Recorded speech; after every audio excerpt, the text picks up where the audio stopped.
Dans un monde moderne, où le nomadisme devient un concept à la mode, j'ai senti l'appel des origines. Alors, je suis venu en Mongolie pour comprendre ce que signifie vraiment être nomade. Non pas une simple tendance, mais un mode de vie authentique, ancré dans des traditions millénaires, en harmonie avec la nature. Traditions qui se perpétuent ici encore aujourd'hui et dont je souhaite découvrir les secrets.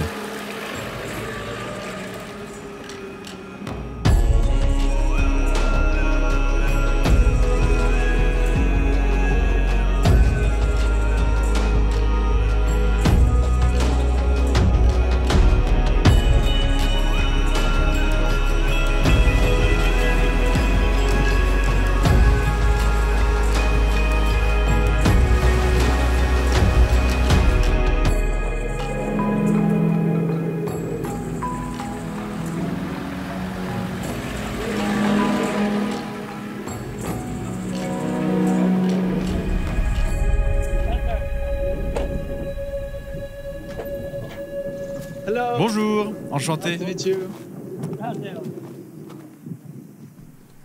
Avec Sarah, mon interprète rencontré à la capitale Ulaanbaatar, nous sommes accueillis par Niam Sambou et sa famille. Ils vivent dans la région de l'Arkhangai, au centre de la Mongolie. Alors moi j'habite ici. Là, il vous montre où il habite, à Paris. Et ici, on est à côté du lac Terkin Tsagan, c'est ça? Oui, c'est ça, le lac de Terkin Tsagan.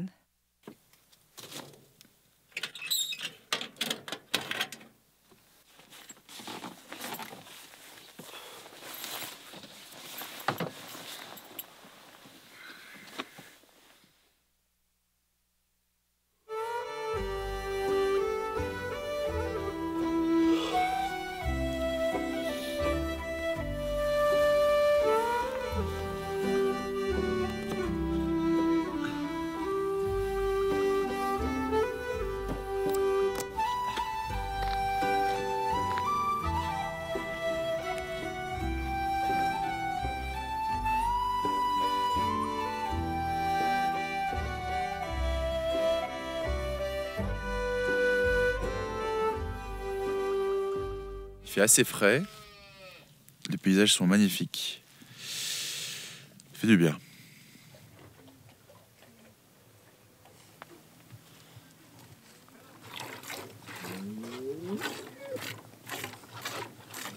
Voilà, ils sont en train de participer aux tâches de tous les jours, c'est-à-dire de traire les vaches, de rassembler le troupeau avec les chevaux. Ça, c'est plutôt le rôle de l'homme, j'ai l'impression.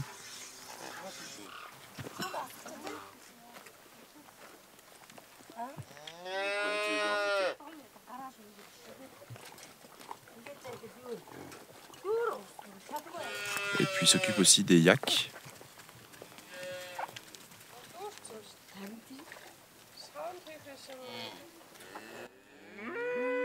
Chaque geste est précis, transmis de génération en génération, ancré dans des traditions ancestrales où le lait est bien plus qu'un simple aliment. Il est une source de vie, un symbole de pureté et de prospérité.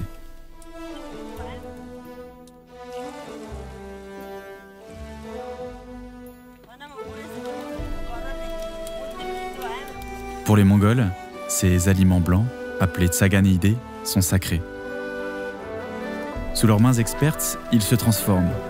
Il épaissit, devient du urum, cette pâte grasse, onctueuse, baignant dans l'huile. It's like omelette.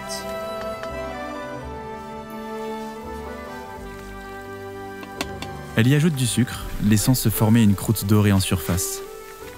Ce n'est pas juste une recette, c'est une part de leur histoire, un lien intime avec la terre et les bêtes.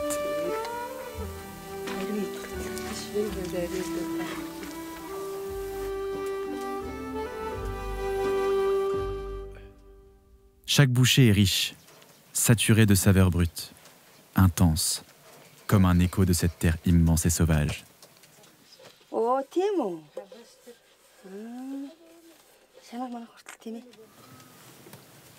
Qu'est-ce que c'est qu'exactement cette table avec les bougies et du coup avec les représentations? Est-ce que c'est quelque chose de religieux? Je les ai hérités de ma grand-mère. Ce sont des esprits de troupeaux appelés Banzrak et aussi une image du dieu Tsagan d'Ariek, qu'on appelle aussi Tara Blanche au Tibet. Dans la yourte mongole, ces objets sacrés instaurent un espace spirituel, apportant guidance, protection et réconfort à toute la famille.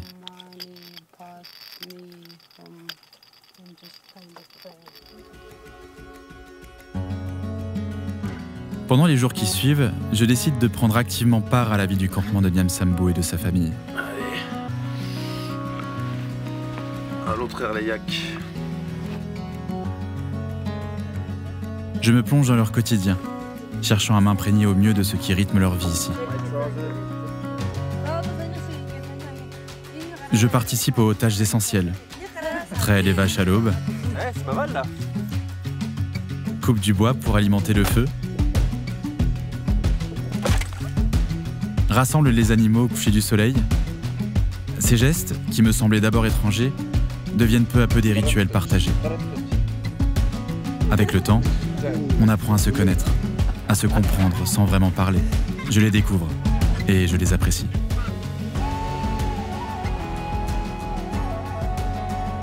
Autour de nous, la vallée s'ouvre en un panorama apaisant, encadré de montagnes et parcouru par leurs animaux qui se déplacent librement. Ce décor, où l'homme et la nature cohabitent en harmonie, exerce sur moi une profonde fascination. Chaque regard posé sur l'horizon, chaque moment passé en leur compagnie, m'ancre davantage dans cette existence sereine.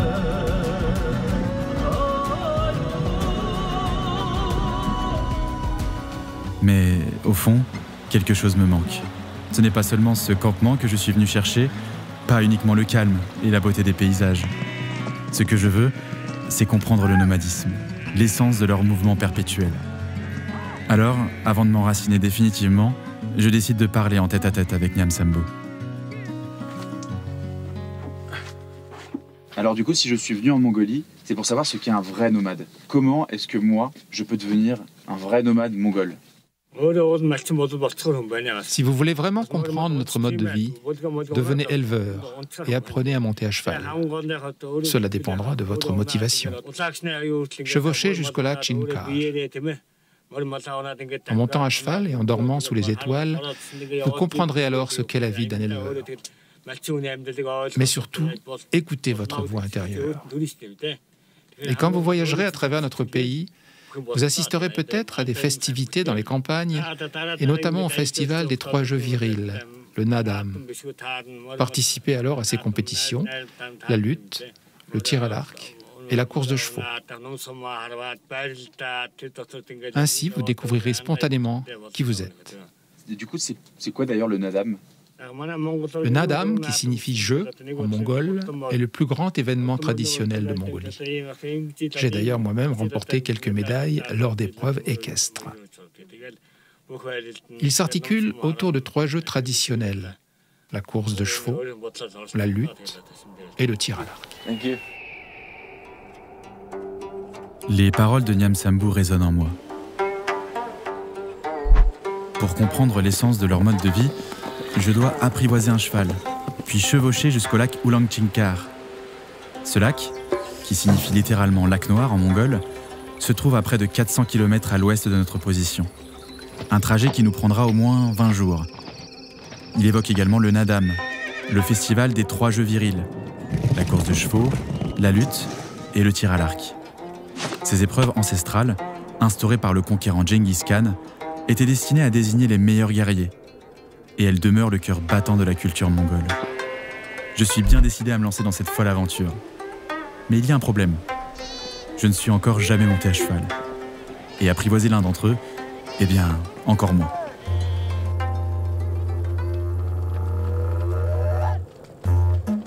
En Mongolie, les chevaux sont élevés en semi-liberté. Ils conservent ainsi leur instinct sauvage. Ils nécessitent un processus de capture et de domptage à chaque fois qu'on souhaite les monter. Ce moment de capture et de monte, où l'éleveur établit le lien avec le cheval et tente de le rendre maniable, fait partie intégrante de la relation unique des Mongols avec leurs chevaux. Une fois rassemblés dans l'enclos, il faut maintenant en attraper un. Et évidemment, ils ne se laissent pas faire.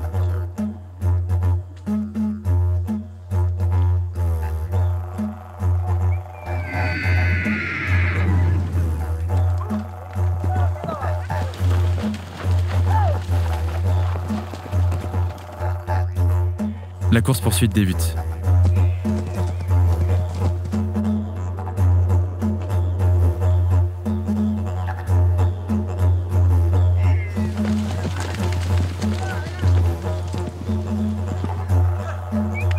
Et les renforts arrivent.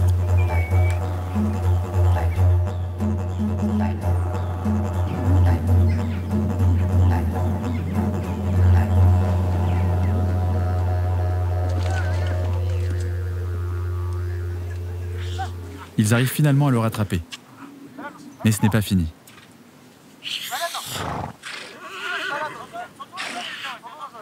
Arrive maintenant le moment du débourrage. Et évidemment, accru.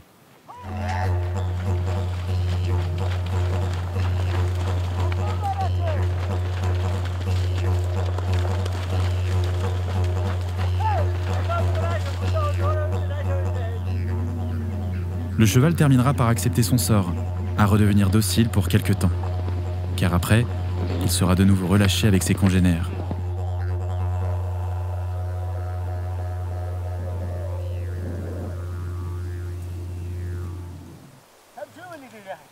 Je tente à mon tour de capturer le mien.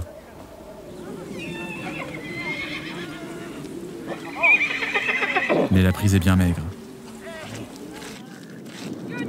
Tu dois l'attraper par les oreilles. Je n'arrive même pas à me faire respecter face à un poulain. Et je me fais narguer.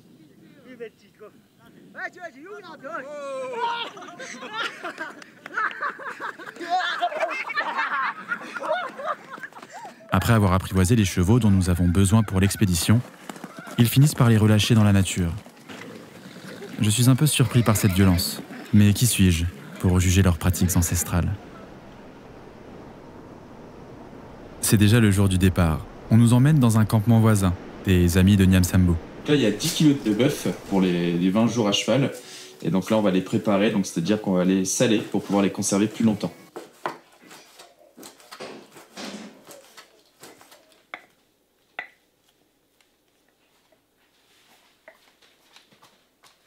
Sarah m'offre un del, le vêtement traditionnel mongol porté depuis des siècles, aussi bien par les hommes que par les femmes. La large ceinture en tissu qui accompagne le del protège les reins du froid et sert également à ranger de petits objets. Le del n'est pas seulement un vêtement fonctionnel, c'est aussi un symbole culturel important. Maintenant, tu es un vrai Mongol. Ah oui, comme ça? Ça va, je suis pas trop ridicule. Je rencontre les 2 éleveurs mongols qui m'accompagneront. Baggy, un militaire. Tu parles en anglais. Ah, tu parles en anglais? Il a vécu en Norvège. J'étais en Norvège il y a quelques semaines, mois. Et Uru, un éleveur. Ils m'aideront à gérer les 7 chevaux nécessaires pour cette expédition.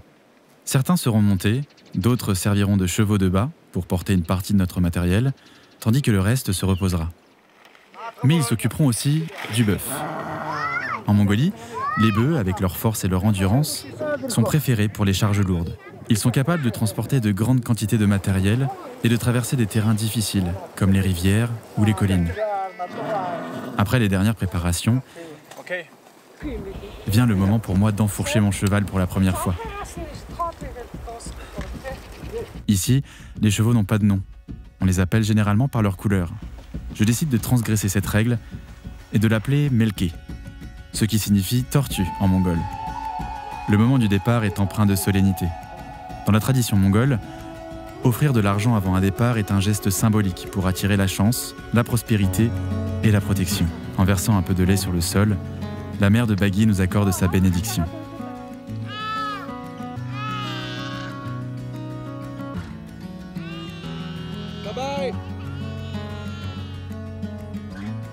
Un des nomades avec un enfant qui nous suit à moto. Et en fait, c'est une tradition, c'est-à-dire que quand les nomades mongols partent voyager une expédition assez longtemps, pendant les premiers kilomètres, on est suivi à moto par des nomades et en fait pour dire au revoir. Donc c'est assez poignant.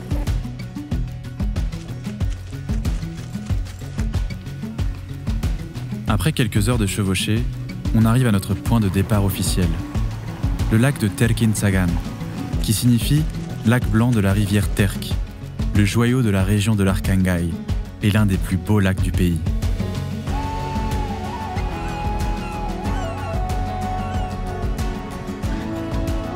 Une légende raconte qu'un géant, irrité par le flux de la rivière Terek, jeta une énorme pierre pour la bloquer, créant ainsi le lac.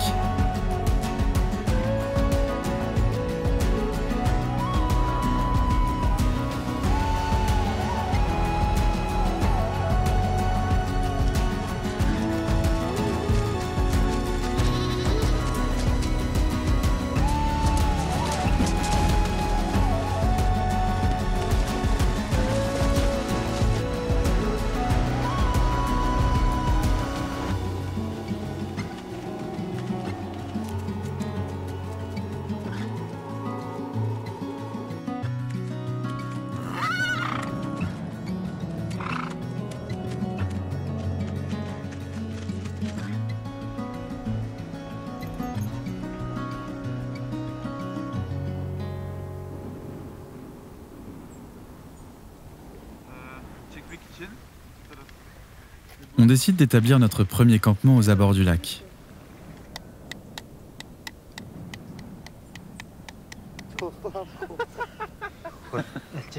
Oui, le marteau.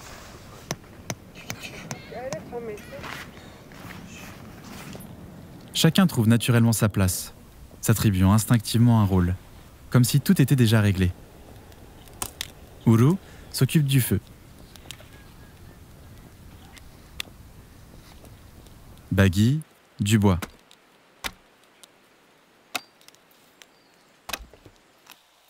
Sarah, quant à elle, nous prépare un bon dîner.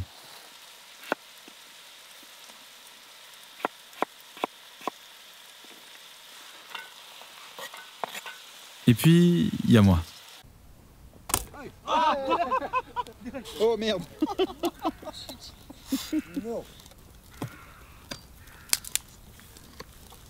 Voilà. Qu'est-ce que t'es fort.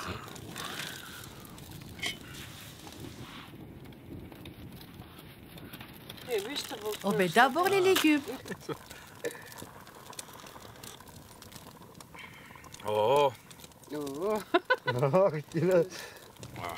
Ah oui, c'est très bon. C'est chaud. Ah d'accord. Donc je suis le dernier à être servi? Oui, tu es le plus jeune.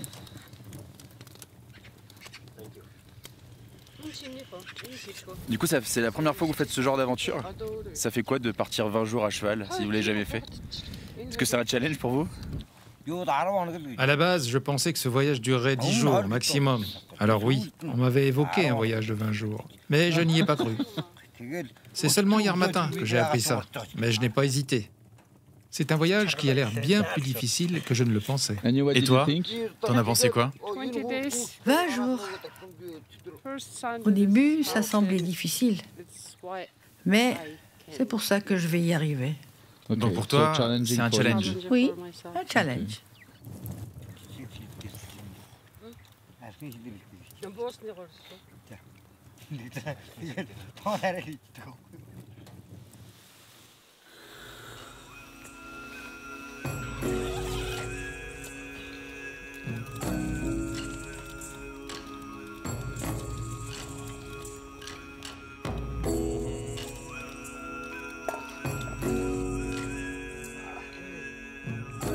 On laisse le lac blanc derrière nous pour nous diriger plein ouest, là où le soleil se couche, où le jour cède place à la nuit, vers le lac Noir. C'est à ce moment-là que je réalise qu'il n'y a plus de retour possible. Je dois aller jusqu'au bout de cette quête de 20 jours à travers les steppes mongoles. Je ne sais pas ce qui m'attend, mais à cet instant, une profonde liberté m'envahit.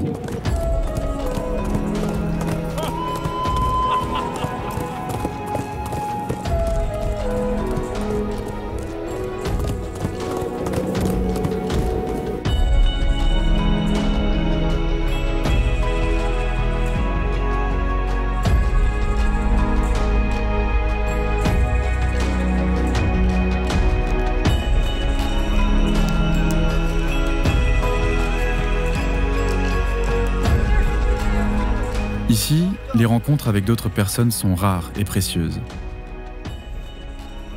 Dans la culture mongole, partager son repas avec un voyageur est donc non seulement un acte de générosité, mais aussi une nécessité pour maintenir des relations harmonieuses entre les communautés. Oui, super. Sur les vastes steppes mongoles, Le temps change très rapidement. L'orage gronde et les chevaux sont agités. On trouve refuge dans le campement d'une famille nomade. Santé. On nous offre un bol de thé au lait salé et des fromages secs, symbole d'hospitalité en Mongolie. Ici vivent 7 enfants appartenant à 2 familles. Une famille en a 4, l'autre 3. C'est la famille du père et l'autre celle de la mère? Ou ce sont des amis? Non, ce sont des cousins.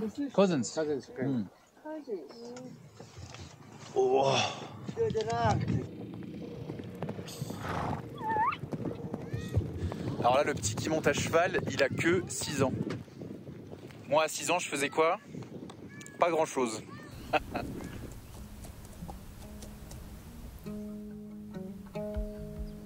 Le soleil est revenu alors que l'on arrive à Tsahir, un soum.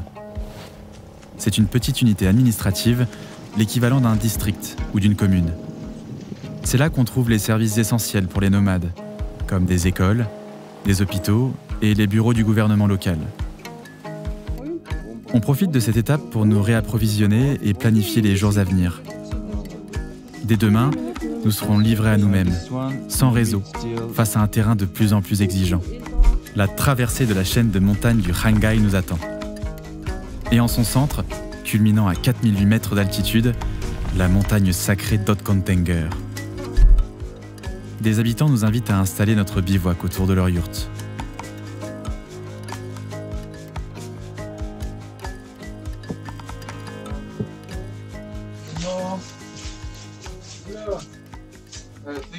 Merci de nous accueillir chez vous.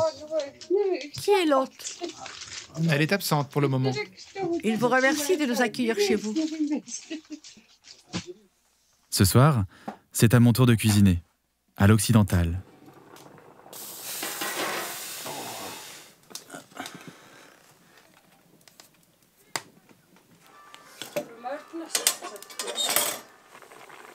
Des pâtes à la bolognaise. Et c'est la toute première fois qu'ils en mangent. Ça a quel goût?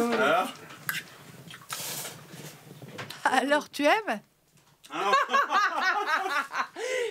Il n'aime pas, si? Il dit comme ci, comme ça. Baggy, you like? Not good? Italian food. Good.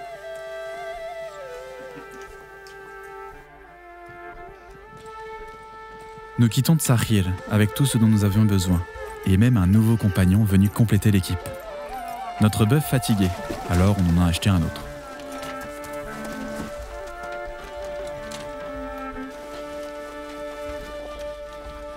C'est parti pour un long voyage, à travers des paysages toujours plus beaux.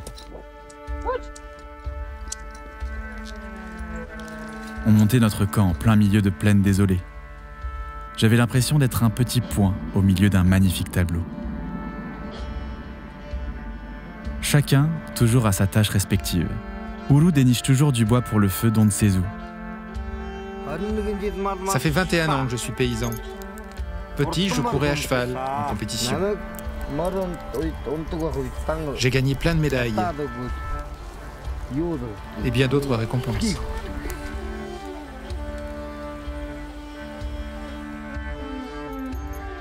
Baggy prend soin de nos compagnons à poil, comme si c'était ses propres enfants.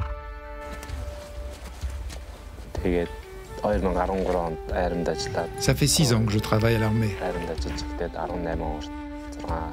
Actuellement, c'est ma période de vacances. Quand on m'a offert l'opportunité de voyager avec vous tous, j'ai sauté sur l'occasion, que j'ai perçue comme une belle opportunité. Un véritable défi personnel. Ce sont des tâches routinières pour nous, par exemple monter à cheval, seller, attacher un cheval ou encore atteler un bœuf. Tout ça, je l'avais déjà fait.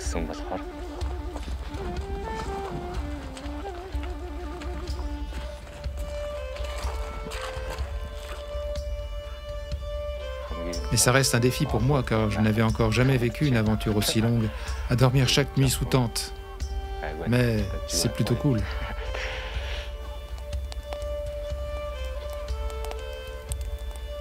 De mon côté, pendant les rares pauses de la journée, j'en profite pour aider à certaines tâches comme la lessive ou la vaisselle. Mais dès que je peux, je tiens compagnie à Sarah qui me surprend toujours autant avec les quelques ingrédients qu'on transporte. Et j'en profite pour écouter ses histoires. Alors pourquoi tu as décidé de te lancer dans cette expédition? Il y a 2 raisons. La première, c'est que j'ai toujours rêvé de voyager à cheval et de dormir en tente. C'est un de mes rêves depuis longtemps. La deuxième raison est plus personnelle. J'ai récemment perdu mon fils et je voulais voyager avec son esprit, lui permettre de découvrir à travers moi les magnifiques paysages de Mongolie. C'est aussi une façon pour moi d'échapper au poids du deuil au sein de ma famille.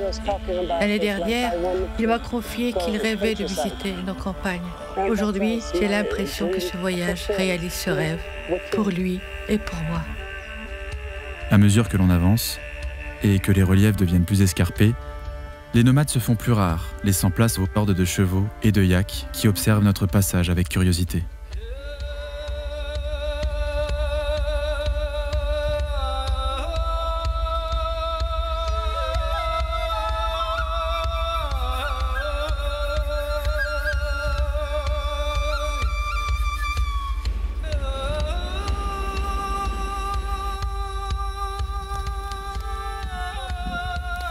Ce soir, Baggy et Uru ont l'air de mijoter quelque chose.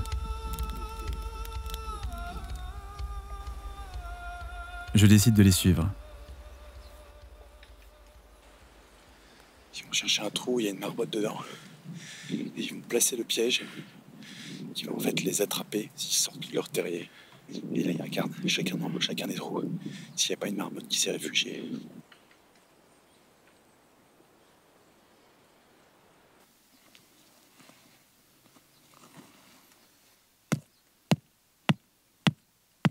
Personnellement, j'espère qu'ils n'en attraperont pas. Et voilà, une marmotte. Décidément, ils se sont bien vengés des spaghettis à la bolognaise.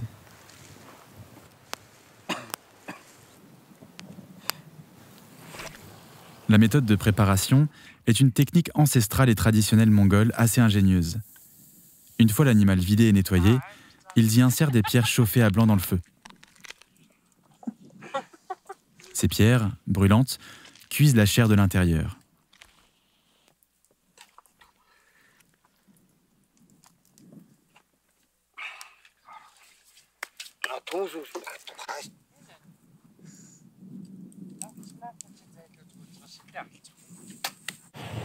La peau est ensuite flambée pour la rendre croustillante. C'est assez impressionnant comment ils préparent ça, j'avais jamais vu ça encore. Bon, on va devoir goûter, hein.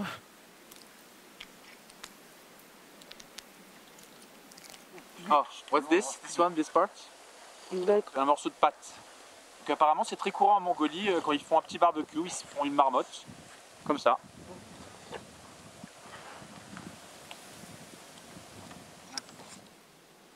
C'est très fort.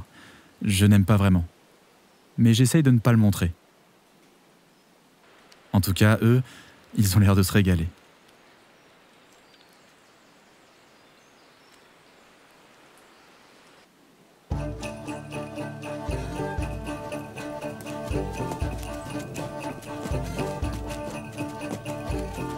On s'arrête à un campement de production laitière situé sur notre route.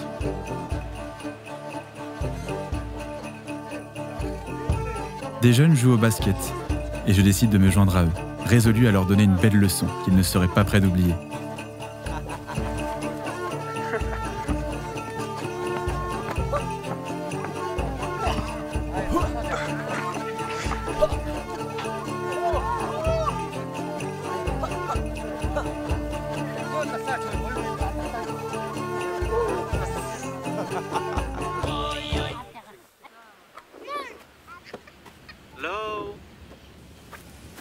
Je me dis que j'aurais plus de chances de me faire respecter auprès des enfants.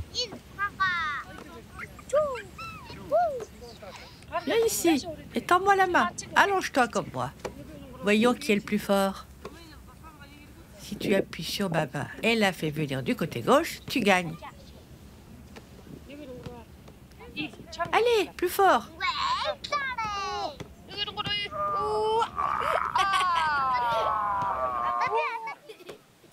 Je décide de les amuser un peu avec mon drone.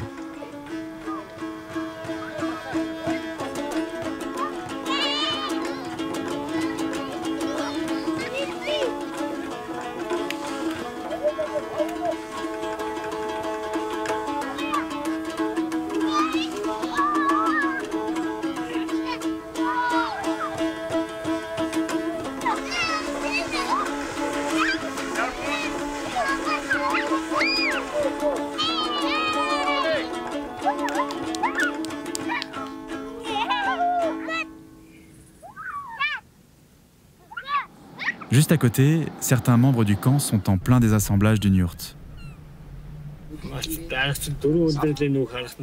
Chaque saison, nous déménageons vers un meilleur endroit pour notre bétail. Notre objectif est simple, bien élever et nourrir nos animaux. Je fais tout mon possible, travaillant dur chaque jour. C'est notre raison de vivre.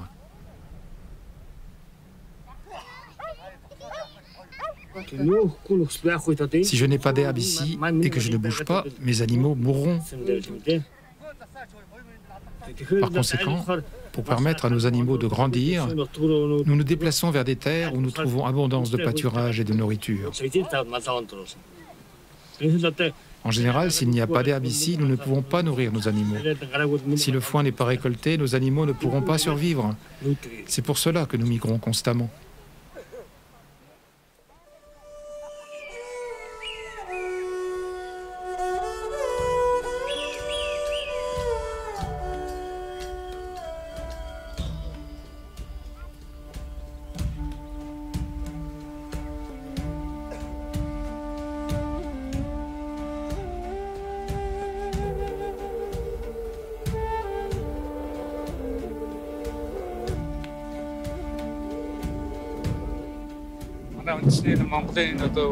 Nos chevaux mongols font partie intégrante de nos traditions et de notre mode de vie nomade.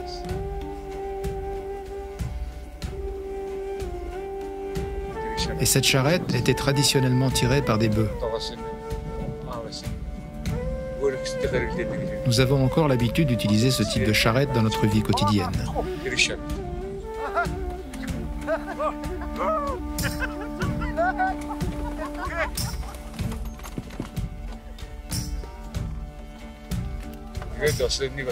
Je suis aussi très heureux et fier que vous voyagez dans notre pays à la façon traditionnelle mongole.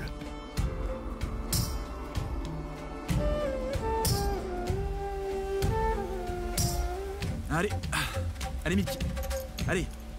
Aujourd'hui on change un peu de chevaux parce que du coup la plupart sont fatigués, dont mon petit Milky. Et donc moi je reprends le cheval de Sarah. The name was Tom here. What does it mean? Ah, Big Brown. Donc il s'appelle Gros Marron. Donc ça passe moins bien en français. Donc on va voir ce que le pépère veut bien. T'es prêt? T'es prêt? Ah, il dit oui. Il dit oui. T'es prêt?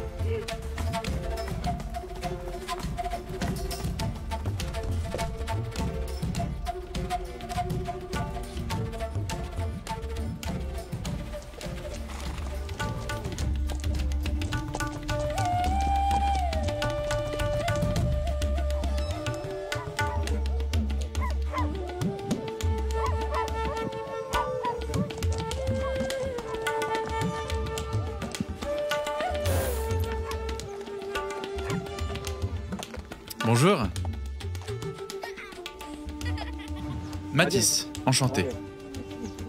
Tu peux l'appeler Sanjay. Ok, Sanjay. On installe notre campement face à celui des nomades que nous venons de rencontrer, avant d'aller les saluer. Dans ce camp, 3 familles vivent ensemble.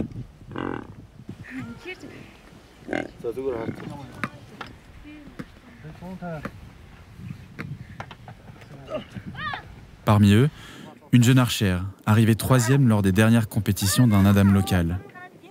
Et 2 lutteurs, également médaillés.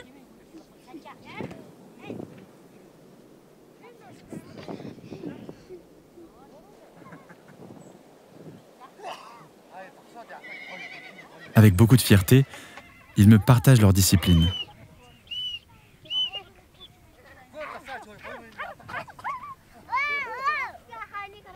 Okay.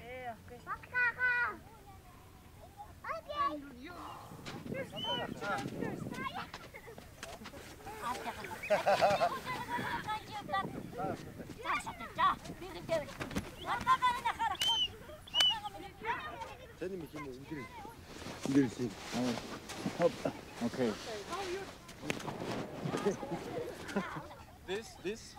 Ah no, this. Like that? Okay?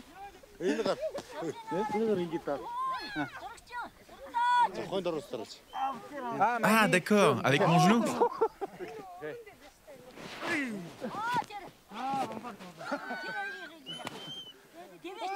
Dès demain, ils me proposent d'organiser un mini Nadam chez eux pour me mettre au défi.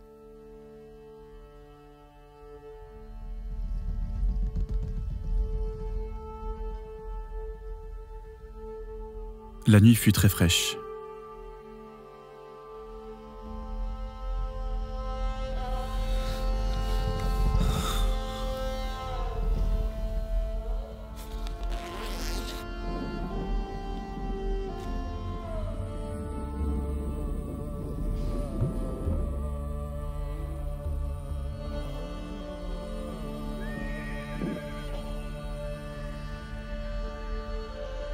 Dehors, Senji et les siens sont déjà debout, s'affairant à capturer les chevaux nécessaires pour ce Nadam improvisé.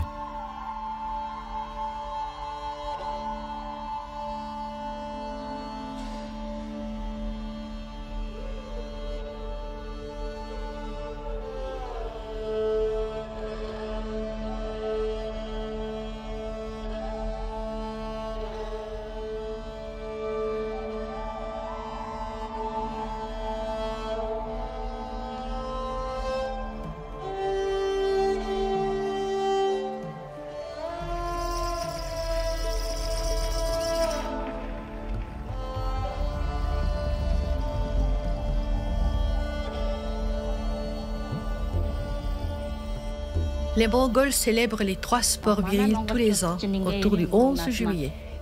Nous appelons ce festival le Nadam. Il s'articule autour de 3 jeux traditionnels, la course de chevaux, la lutte et le tir à l'arc. Chaque épreuve incarne des valeurs essentielles pour les Mongols, racontant l'histoire et les traditions d'un peuple profondément lié à ses racines. Le tir à l'arc, héritage des anciens guerriers, met à l'honneur la précision et la concentration.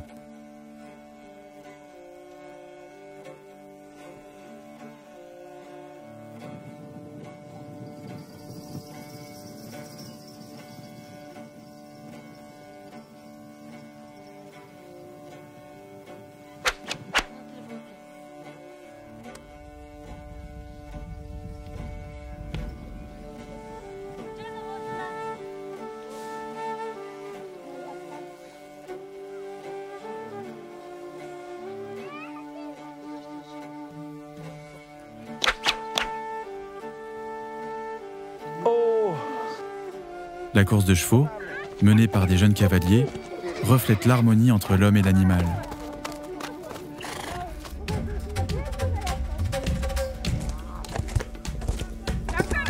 Allez, allez, plus vite!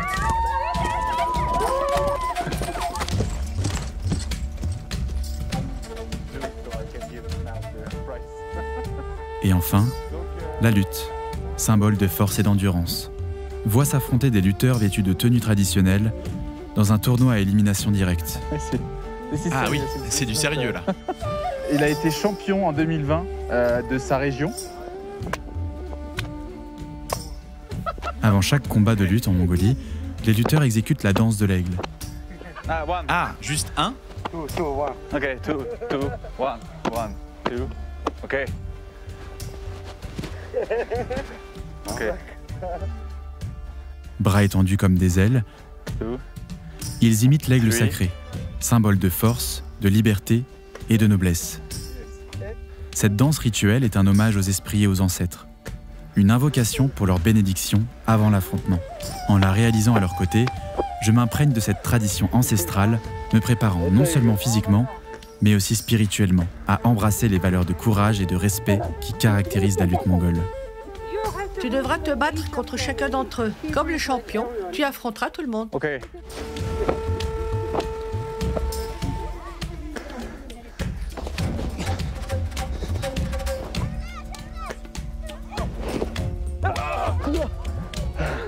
Ah, je suis pas bon là.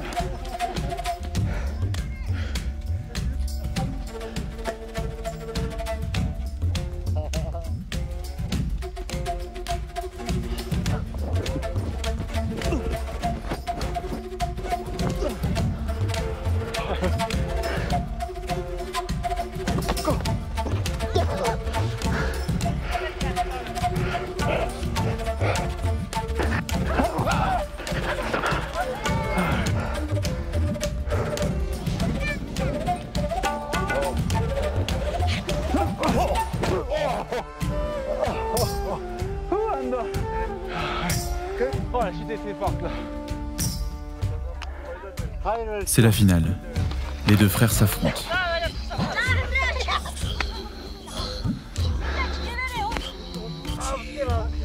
Leurs mouvements sont puissants, mais aussi gracieux. On dirait presque une danse, un ballet rythmé. À cet instant, ils ne sont plus seulement des hommes, mais ressemblent à deux aigles. Fiers et majestueux, se défiant sous le ciel de la steppe. À 12, à 20. Ça va? Tu es tombé sur la pierre?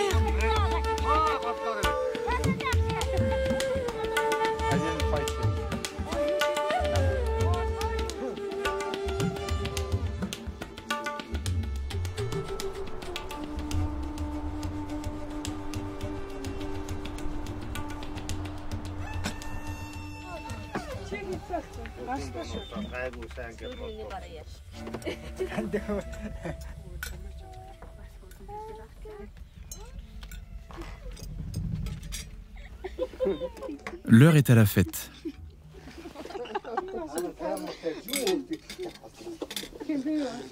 Comment ça s'appelle, ça, exactement? Des boats. Ce sont de gros raviolis farcis de viande hachée, souvent du mouton ou du bœuf. Mange, mange! C'est un plat incontournable de la cuisine mongole. Oh là là, regarde ça. Dans les yourtes, leur préparation prend beaucoup de temps, donnant l'occasion de discuter et d'échanger. Tu ne manges pas, Sarah? J'ai déjà mangé. C'est une tradition qui rassemble et réchauffe les cœurs.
Au loin, on aperçoit un sommet enneigé.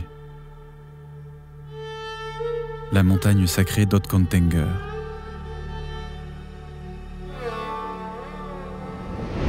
Son nom signifie « jeune ciel sacré ». Point culminant du massif du Hanggai, elle est bien plus qu'une montagne pour les Mongols. Un lieu de profonde spiritualité, abritant esprit et divinité protectrice. Selon la tradition, Ochirvani, dieu protecteur des montagnes, en est le gardien spirituel. Courroucé, si ces lieux ne sont pas respectés, il incarne à la fois justice et protection divine. Autour d'Otkontenger, des rites chamaniques se déroulent encore. Les chamans invoquant les esprits pour la prospérité et l'harmonie. L'ascension de cette montagne est un pèlerinage sacré, une quête spirituelle pour ceux en quête d'une connexion profonde avec la nature.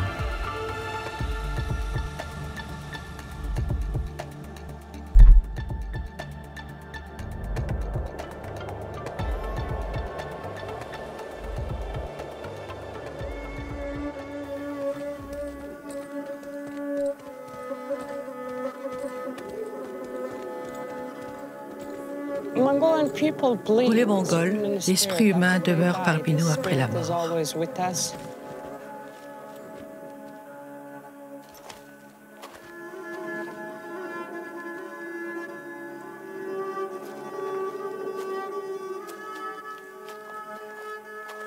C'est mon fils, bien sûr, qui voyage avec moi, parce que je suis sa mère. Je peux le sentir, vous savez.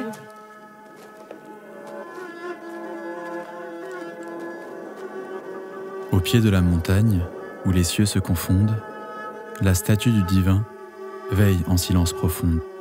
Je m'approche en humble pèlerin, cœur ouvert, cherchant l'écho des anciens dans le souffle de l'air. À un moment, le temps était si beau, et puis soudain, il se mettait à pleuvoir. Et ensuite, la pluie s'arrêtait brusquement.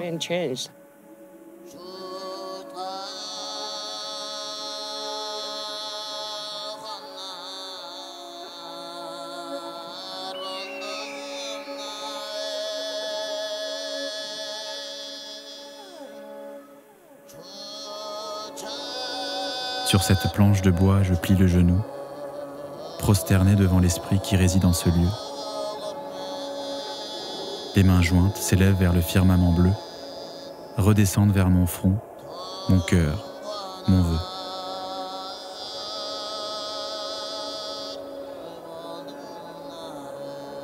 Je fais le tour sacré, lentement en prière, suivant le cours du soleil, le cycle de la terre. Alors je crois vraiment profondément qu'il était ici avec moi. Au pied de la statue, je dépose mon offrande, des graines porteuses de vie, espoir que je répands.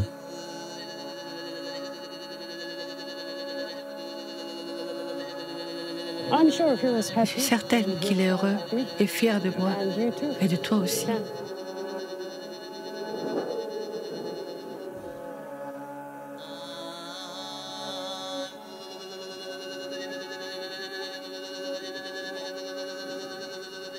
Au bord du lac sacré, je m'agenouille en paix, je recueille l'eau pure, miroir de mes pensées. Je bois cette source claire qui purifie mon être, lave corps et esprit des fardeaux à soustraire. Je t'aime toujours, mon fils. Où que tu sois, je t'aimerai toujours.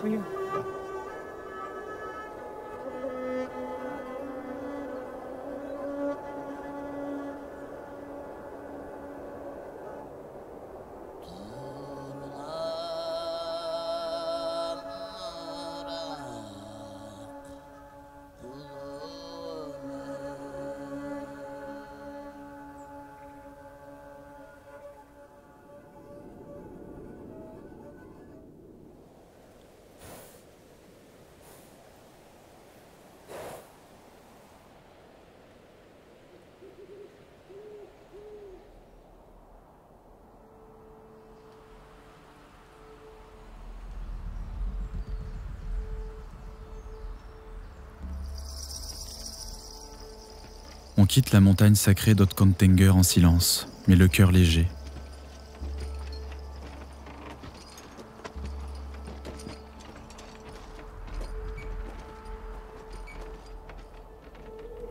Autour de nous, le paysage se transforme, plus sec.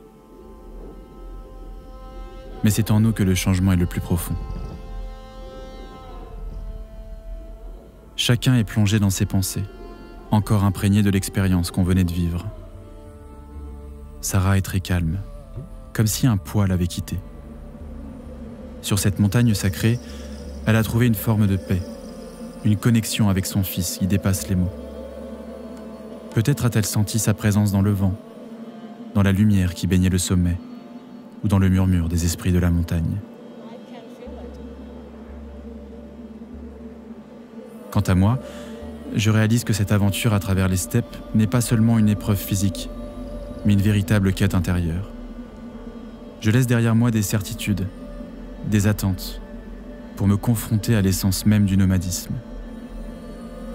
J'ai compris que ce n'est pas simplement le fait de se déplacer, c'est un état d'esprit, une manière d'être en harmonie avec la nature, de vivre pleinement le moment présent, d'accepter le changement comme une constante de la vie. Les paroles de Nyamsambu me reviennent en mémoire. Écoute ta voix intérieure. Tout est une question de volonté. On ne réalise pas quelque chose en restant les bras croisés ou en se disant que c'est trop difficile et que l'on n'y arrivera pas. Voyager à travers nos steppes n'est pas de tout repos. Il peut faire très chaud comme très froid. C'est dans l'effort que l'on trouve satisfaction et non dans la réussite.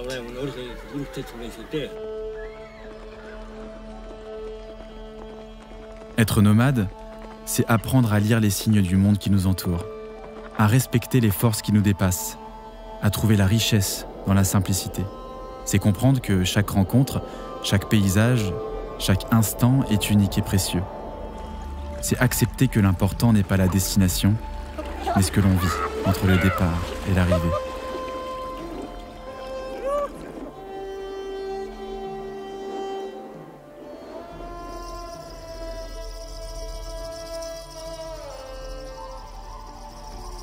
Le chemin est encore long, mais je suis prêt à l'emprunter, le cœur ouvert et l'esprit apaisé.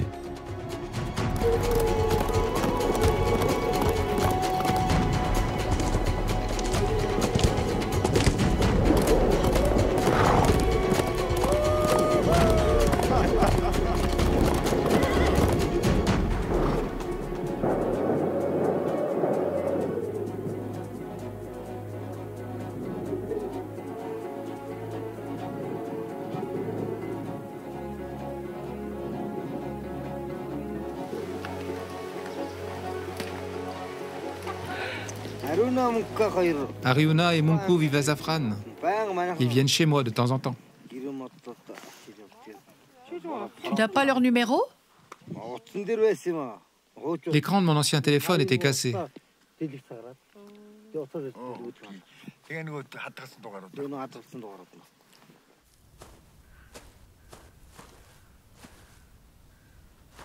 Deux hommes rencontrés sur le chemin nous annoncent que nous ne sommes plus qu'à 2 jours à cheval d'Uliastai, la capitale de la province de Zafran, où on se trouve actuellement.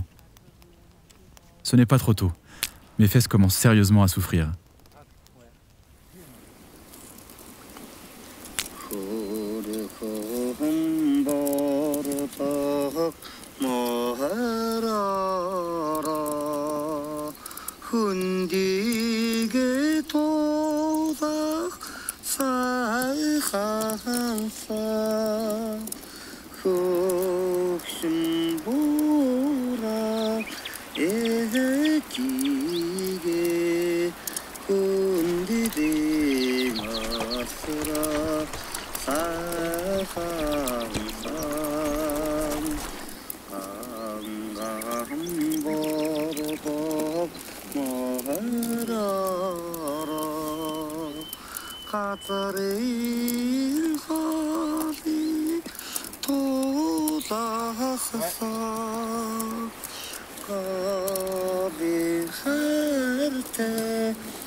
On laisse enfin les montagnes du Khangai derrière nous pour retrouver la civilisation et atteindre Uliastai.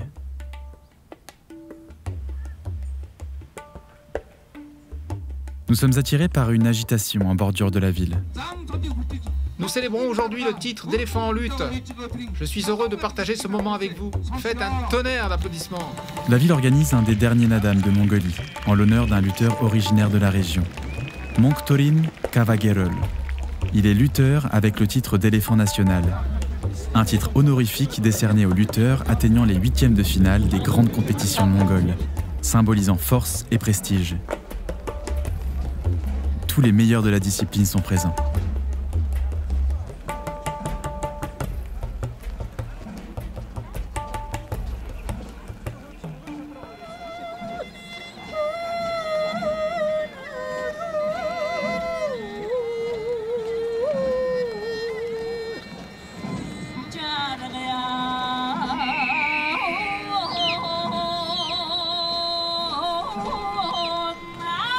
Les regards se tournent à l'horizon.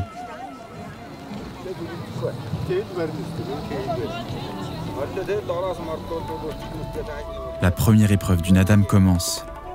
La course de chevaux, menée par de très jeunes cavaliers.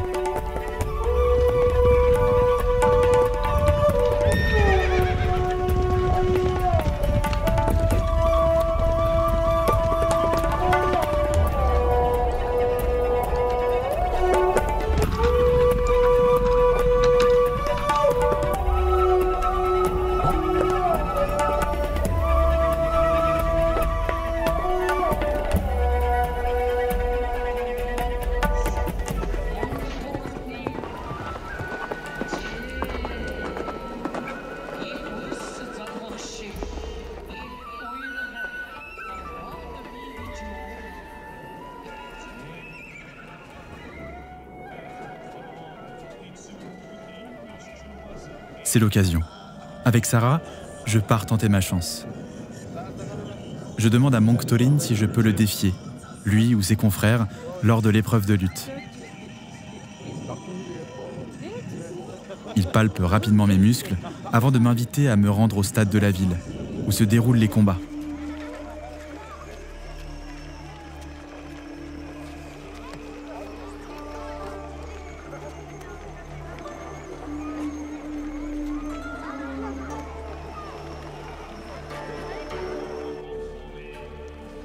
Devant l'arène, l'ambiance est festive, et les jeux ne manquent pas, comme le Shagai, les jeux d'osselets.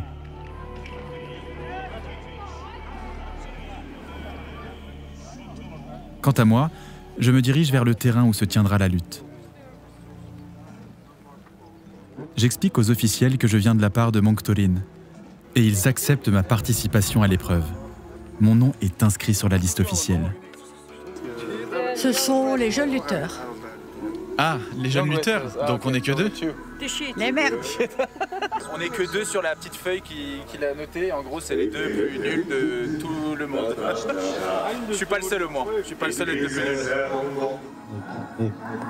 Au même moment se déroulent les épreuves de tir à l'arc. Les archers visent des petites cibles, appelées khassa, disposées en pyramide au sol. Ils doivent viser le centre?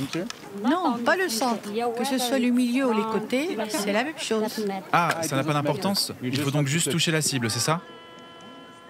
Près des cibles, les juges observent avec attention. Lorsqu'une flèche atteint une khassa, ils lèvent les bras et poussent des cris de Ukhai pour saluer le tir réussi. Leur geste signale alors combien de khassar ont été touchés.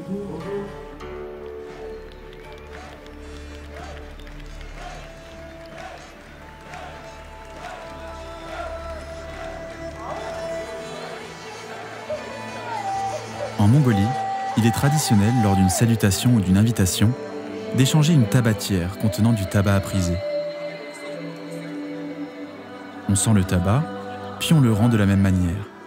C'est un geste d'une profonde hospitalité. Et pour cause, on vient de m'inviter à rejoindre les loges, l'espace intime des lutteurs, un très grand honneur. La compétition débute. Je crois deviner l'autre candidat qui était inscrit avec moi sur la liste des débutants. Les lutteurs, souvent issus de lignées prestigieuses, sont considérés comme des modèles. Être invité à participer en tant qu'étranger est rare et témoigne d'un profond respect. Dans les loges, cet espace intime réservé aux lutteurs, j'effectue mes derniers préparatifs.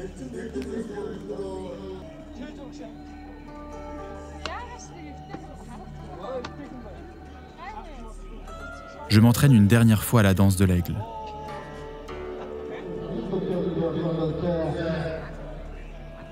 En attendant que mon nom soit appelé, je me bats contre certains membres du public.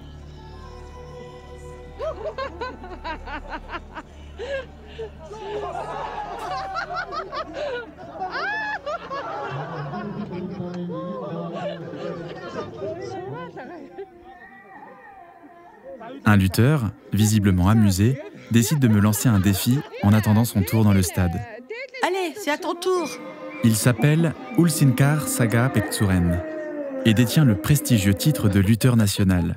J'ai appris plus tard qu'il avait été condamné à 8 ans de prison pour avoir tué une personne et blessé 2 autres, après avoir ouvert le feu sur des citoyens alors qu'il était ivre.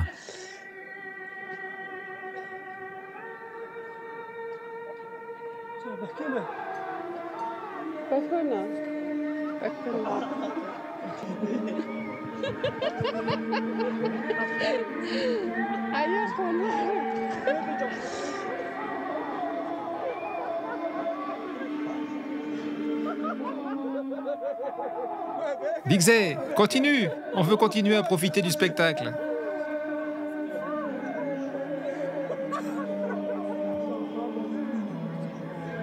Je t'avais dit de ne pas boire de bière avant de venir. Je suis déjà épuisé alors que je n'ai toujours pas commencé.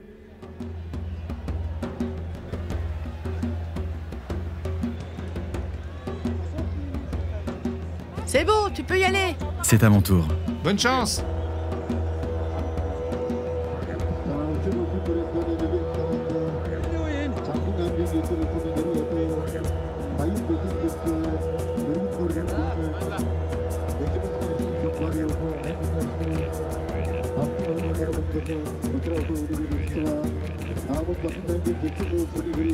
On dirait plus une vache qu'un aigle.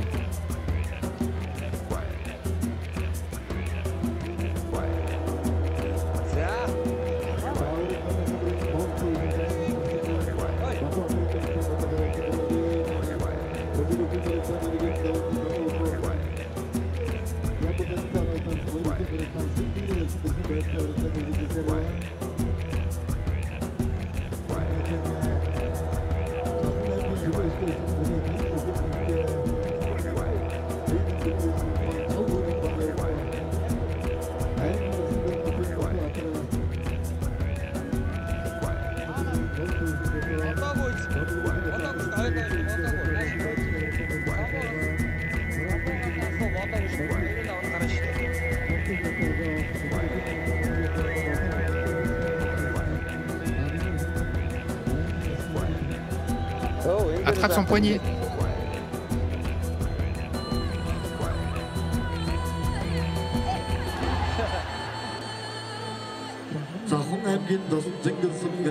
Le lutteur et lion Muntorto de la province de Zavran a battu Matisse Tortuga de France au premier tour.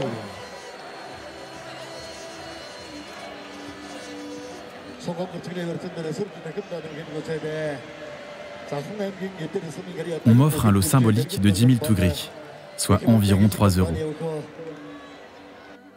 Certes, j'ai perdu, mais je réalise la chance incroyable que j'ai eue de lutter contre ces lutteurs renommés.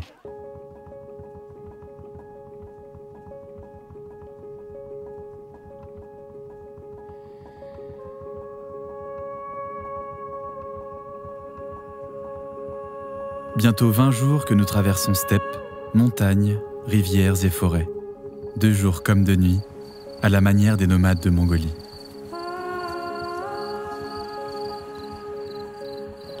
Ce voyage m'a fait du bien. Ça m'a rappelé les longs voyages avec 7 ou 8 bœufs qu'on faisait avec mon frère, étant petit.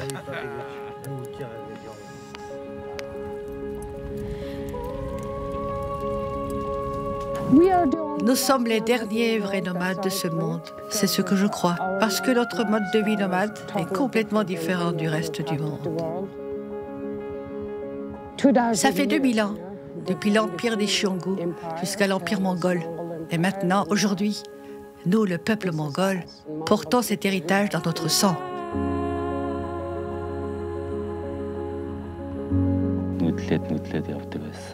Nous avons su préserver ce mode de vie traditionnel, malgré la modernisation et la tendance à la sédentarisation.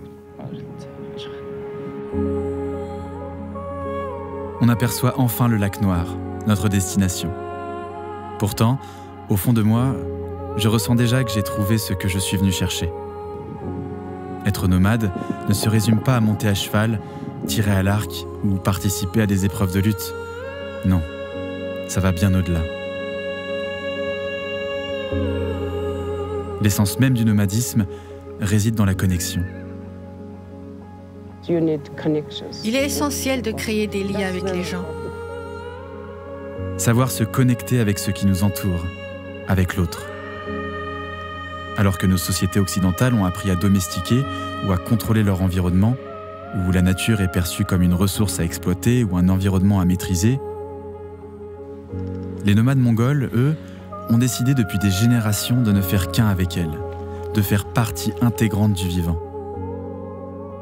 Que l'on soit nomade ou berger, quiconque veut vivre dans la liberté doit avant tout respecter la nature.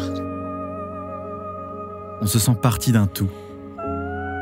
Il s'agit moins de se distinguer individuellement que de contribuer à l'harmonie générale, guidé par le bien-être collectif et le respect de l'équilibre naturel.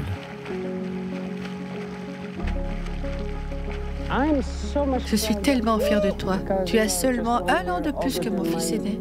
Et pourtant, tu portes en toi de grandes ambitions et de grands rêves. Tu es bienveillant avec les gens, la nature, ou encore avec les chevaux. Je suis vraiment très fière de toi.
Hop hop hop, attendez une seconde. Vous avez vu, vous avez déjà oublié ce que je vous avais annoncé au début. On oublie vite, hein. C'est justement pour ça que vous devriez cliquer dès maintenant sur le lien que je vous ai mis dans la description sous la vidéo ou sur le bandeau qui s'affiche en haut à droite de votre écran. Rappelez-vous au début du film, ce voyage en Mongolie.